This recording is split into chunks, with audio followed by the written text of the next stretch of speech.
Hi hello guys, welcome back to கல்கி official channel. நான் உங்கள் கல்கி. எல்லோரும் நல்லா இருப்பீங்கன்னு நினைக்கிறேன். நானும் நல்லா இருக்கேன். வீடியோக்குள்ளே போயிடலாம்.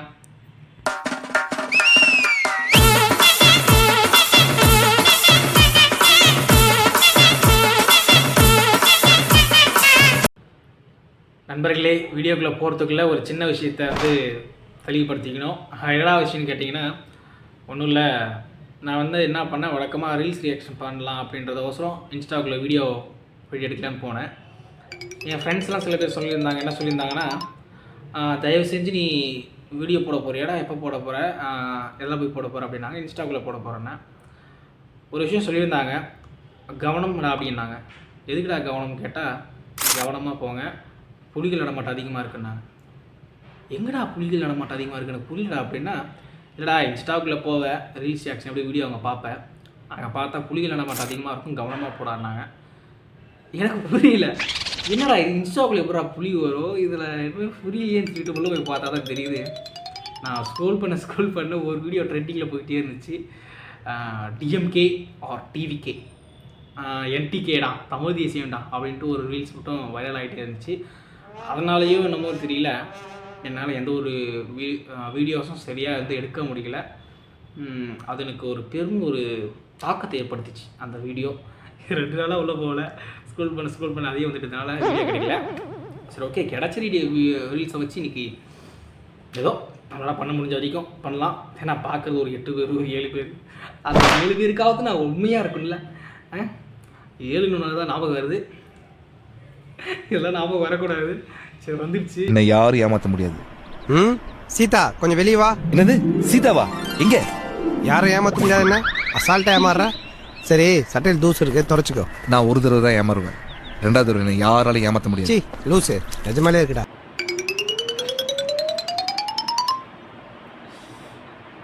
அதாவது இந்த வருஷம் இந்த ஏப்ரல் மாதம் வந்துட்டாலே ஏமாந்தி எலி பிடிச்சியா காலேஜ் பொண்ணை அப்படி இப்படின்னு சொல்லிட்டு சின்ன வயசில் பேசிட்டு இருந்தது.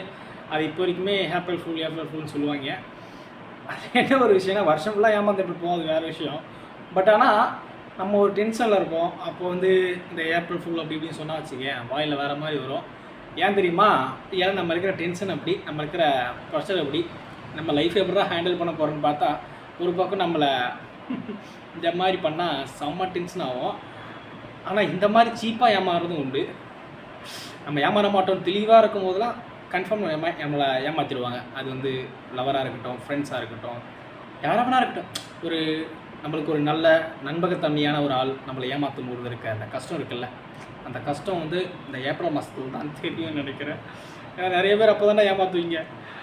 சரி, ஓகே, ஏமாறாமல் இருக்க ட்ரை பண்ணுவோம். எங்க வீட்டுக்காரோட எனக்கு விஜய் தான் பிடிக்கும். தப்பே இல்லை உங்க பொண்டாட்டி சொன்னா, ஏன் பொண்டாட்டி சொன்னா ஒத்துவீங்களா? சரி, உங்க வீட்டுல நாங்க என்ன தற்கூரியா? நாங்க நல்ல குடும்பத்துல பிறந்தவங்க. எங்க வீட்டுல இப்படி சொல்லுவாங்க. டேய், அவர் எப்படி பேசினாலும் மாட்டிக்குவேடா. அங்கே உட்காந்துருக்குறது யாரு? ஆங்கரு ராக்குடு, அண்ணா ஷாக்குடு.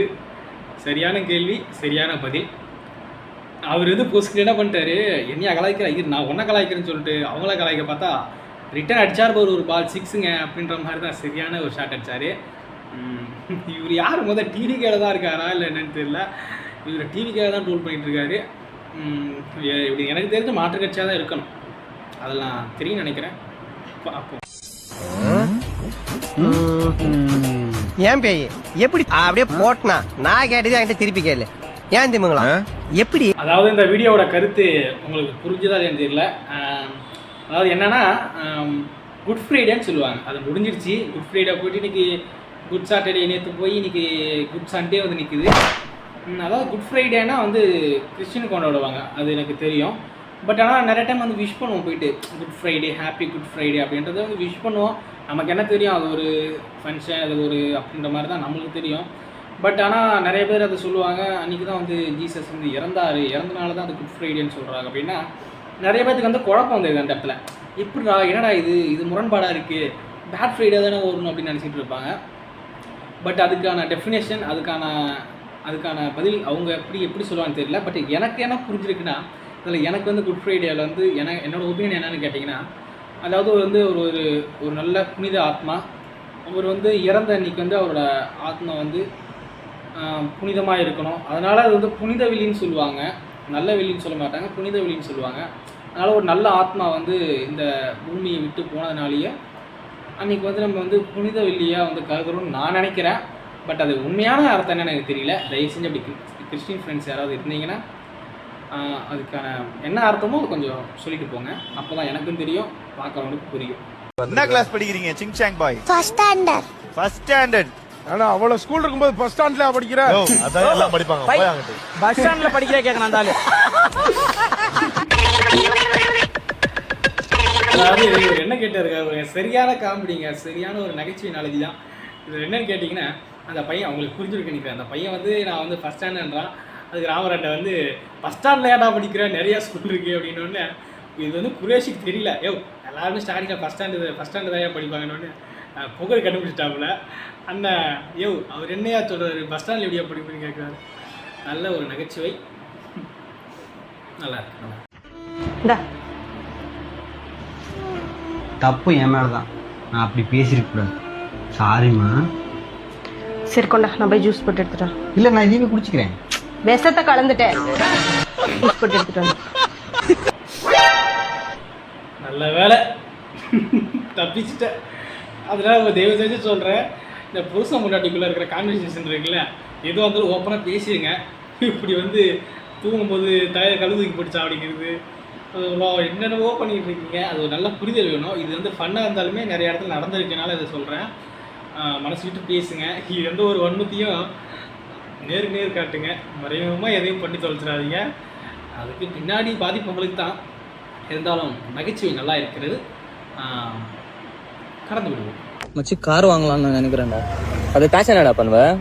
நினைக்கிறதுக்கு எதுக்குடா காசு?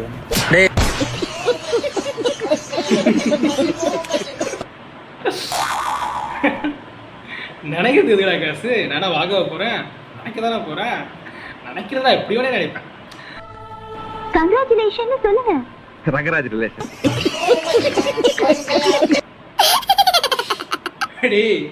இது எப்பேற்பட்ட சீன் தெரியுமா? ஒரு காதலன் ஒரு காதலியை பிரிந்து மற்றொரு காதலோட சேர்த்து வைக்கிற தருணத்தில் இந்த நேரத்தில் உங்களுக்கு சிரிப்பு வேணுமா கோப்பா? இதை சிரிக்கக்கூடாதுடா. Sorry sir. ஓகே சேனலா, வீடியோவோட முடிய போகுது. ஏடா இன்னைக்கு சீக்கிரம் முடிஞ்சிச்சுன்னா எனக்கே ஒரு டிமோட்டிவேஷன் ஆகுதுடா.